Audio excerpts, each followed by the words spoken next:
আসসালামু আলাইকুম রহমতুল্লাহি বরকাতুহু। সুপ্রিয় দর্শক বন্ধু, লেখক সংসদের রংপুরের 911তম সাপ্তাহিক সাহিত্য আসর অনুষ্ঠিত হয়েছে। উক্ত সাহিত্য আসরে লেখক সংসদের সভাপতি আবুল কালাম মাস্টারের সভাপতিত্বে উক্ত সাহিত্য আসরটি অনুষ্ঠিত হচ্ছে।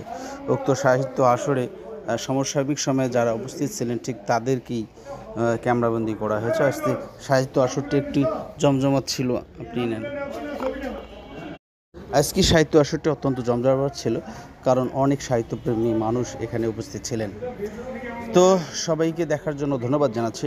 আসুন নিজেকে লেখে সাহিত্যের পাতায়। সাহিত্য আপনাকে এই এই ধরায় সৃষ্টি কালজয়ী হিসেবে করে রাখবে আপনাকে।